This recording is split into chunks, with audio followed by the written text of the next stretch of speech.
दुनिया की मंच पर भारत की आवाज अब अनसुनी नहीं होती है और जब भारत के निर्दोष नागरिकों का खून बहता है तो अब अमेरिका, जापान, ऑस्ट्रेलिया जैसे देश भी एक सुर में आतंकवाद को ललकारते हैं। जी हां, पहलगाम में हुए कायराना आतंकी हमले की गूंज अब वॉशिंगटन तक पहुंच चुकी है। क्वाड यानी कि 4 वैश्विक समुद्री शक्तियां भारत, अमेरिका, जापान और ऑस्ट्रेलिया एकजुट होकर न सिर्फ भारत के दर्द में सहभागी बने बल्कि आतंकवाद के खिलाफ बिना किसी लाग लपेट के कड़ा रुख भी अपनाया। वॉशिंगटन में हुई इस उच्च स्तरीय बैठक में 22 अप्रैल को जम्मू कश्मीर के पहलगाम में हुए आतंकी हमले की कड़ी निंदा की गई, जिसमें 25 भारतीय और 1 नेपाली नागरिक की जान चली गई थी। बैठक में साफ शब्दों में कहा गया कि सीमा पार आतंकवाद अब बर्दाश्त नहीं किया जाएगा, यानी कि अब पाकिस्तान को भी यह समझ लेना चाहिए कि उसका चालबाज चेहरा बेनकाब हो चुका है। क्वाड ने आतंकी संगठनों के फाइनेंसरों और साजिशकर्ताओं को जल्द से जल्द न्याय की कटघरे में लाने की मांग की है। यही नहीं, संयुक्त राष्ट्र के सभी सदस्य देशों से अपील की गई है कि वे सख्त कार्रवाई के लिए सहयोग करें। और अब सवाल उठता है कि क्या अमेरिका और अन्य देश सिर्फ निंदा तक सीमित रहेंगे या पाकिस्तान जैसे आतंकी परस्त मुल्क पर सीधी कार्रवाई होगी।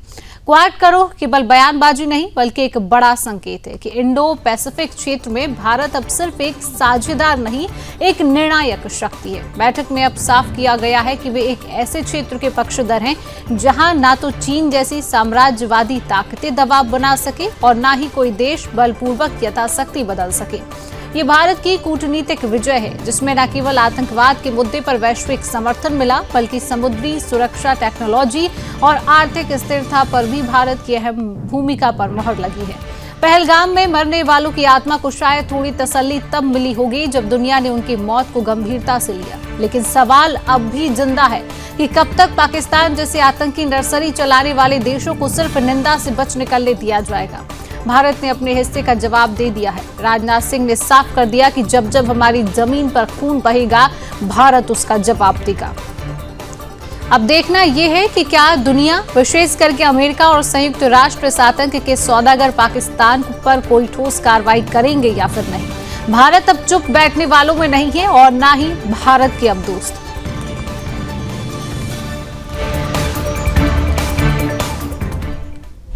29 जून को ओमान के खाड़ी में MTY चेंग 6 नामक तेल टैंकर जल रहा था। इंजन रूम में भीषण आग और हवा में सिर्फ एक शब्द में डे मेडे, मदद की पुकार।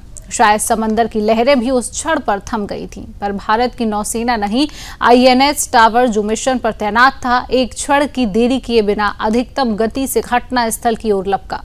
ये सिर्फ एक सैन्य कार्रवाई नहीं थी, ये मानवता, साहस और तकनीकी क्षमता की एक मिसाल बनने जा रही थी।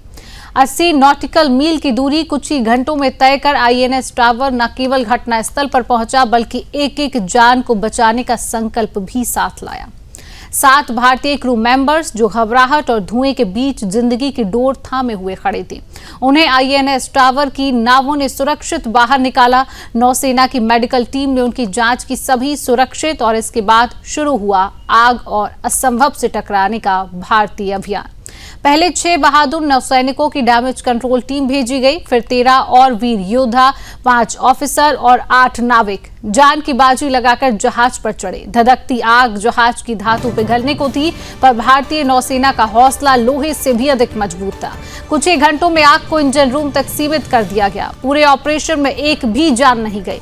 ये वीरता का पर्व था। समंदर पर भारत की शपथ थी कि जब कोई संकट में होगा, भारत सबसे पहले खड़ा मिलेगा। INS टावर सिर्फ एक जहाज नहीं, वो भारत का झंडा है जो लहरों के बीच में भी सिर उठाए खड़ा रहता है। ये सिर्फ बचाव नहीं था, ये राष्ट्र का संदेश था। संकट की घड़ी में हिंद महासागर की सबसे भरोसेमंद ताकत अगर कोई है तो वो है भारत की नौसेना।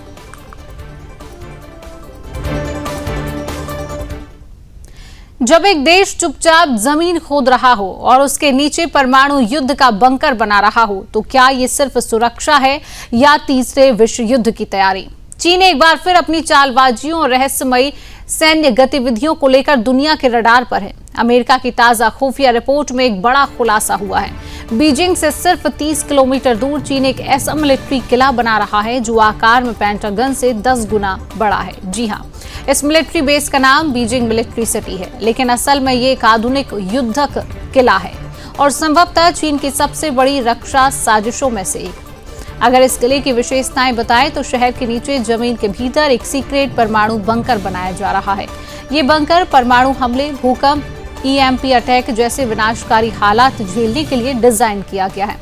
इसमें सुरंगों का जाल, कंक्रीट की मोटी संरचनाएं और कमांड सेंटर भी शामिल हैं।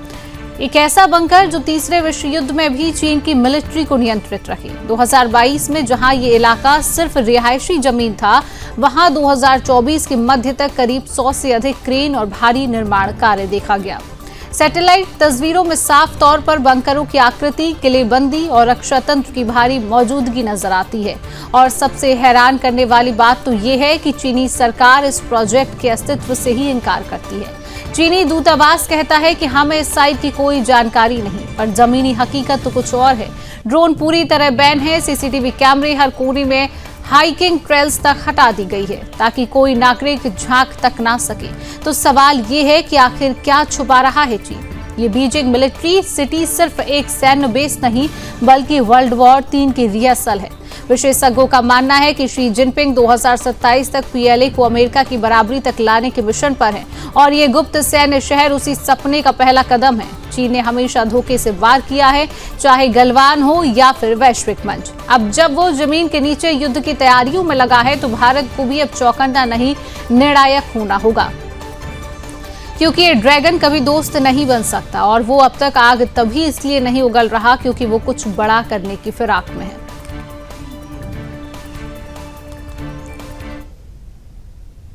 पड़ोसी मुल्क पाकिस्तान एक बार फिर बारूद के ढेर पर बैठा है। मौलाना फजल उर रहमान, जो पाकिस्तान की कट्टरपंथी पार्टी जमीयत उलेमा ए इस्लाम के प्रमुख हैं, उसने शहबाज शरीफ सरकार को खुली चेतावनी दे दी है और धमकी दी है कि हमारे लोग इस्लामाबाद पर कब्जा कर लेंगे। बट्टाग्राम की एक रैली में फजल उर रहमान ने जिस लहजे में बयान दिया, वह न सिर्फ पाकिस्तान की आंतरिक स्थिति को उजागर करता है, बल्कि ये भी बताता है कि कट्टरपंथ अब खुलेआम सत्ता के खिलाफ जिहाद छेड़ने की धमकी देने लगा है।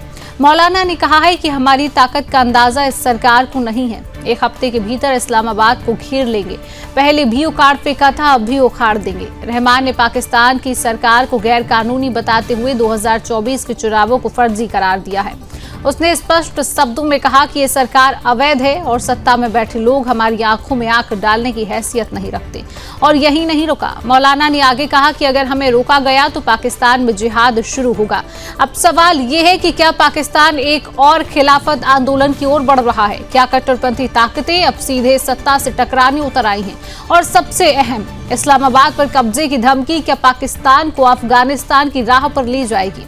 रैली के दौरान फजल उर रहमान ने पाकिस्तानी आर्मी चीफ असीम मुनीर पर भी तीखा हमला बोला और अमेरिका से बढ़ती नजदीकियों पर खुलकर भड़ास निकाली। मौलाना ने कहा कि जिस अमेरिका ने मुसलमानों का कत्लेआम किया, आज उसी के साथ हाथ मिलाया जा रहा है। ट्रंप जैसे लोग शांति के दुश्मन हैं। अगर ट्रंप है तो शांति नहीं है। यह बयान केवल पाकिस्तान की अस्थिरता की कहानी नहीं कहता, यह दिखाता है कि इस्लामी कट्टरपंथ किस तेजी से राजनीतिक रंग ले रहा है और आने वाले समय में सिर्फ पाकिस्तान ही नहीं, दक्षिण एशिया का संतुलन भी बिगाड़ सकता है।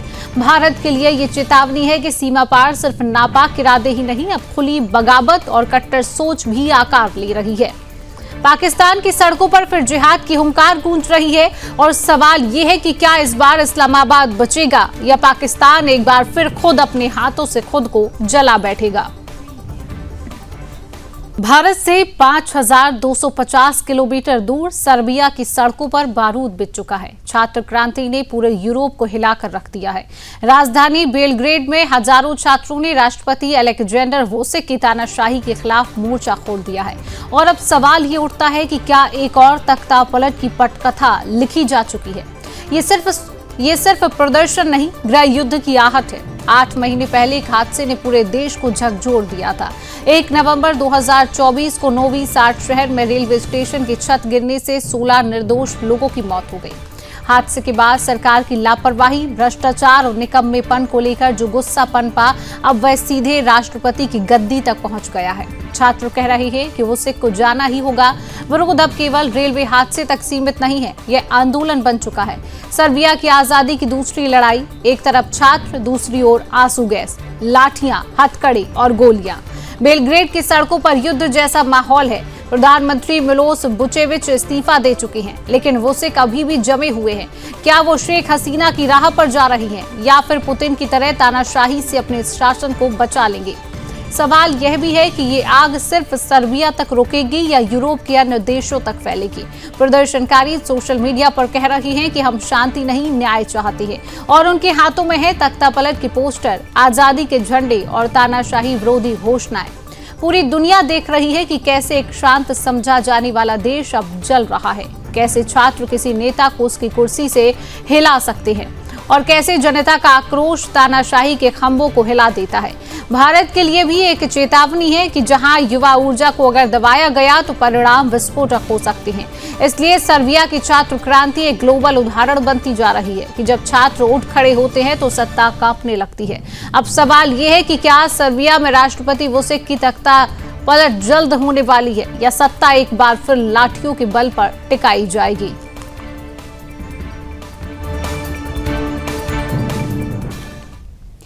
दो जुलाई 2025 को थाईलैंड की प्रधानमंत्री पेंटोगतन शिनावात्रा को देश की संवैधानिक अदालत ने निलंबित कर दिया। इसका कारण है कंबोडिया के एक वरिष्ठ नेता से सीक्रेट फोन कॉल, वो भी ऐसे समय जब दोनों देशों के बीच सीमा पर तनाव चरम पर था।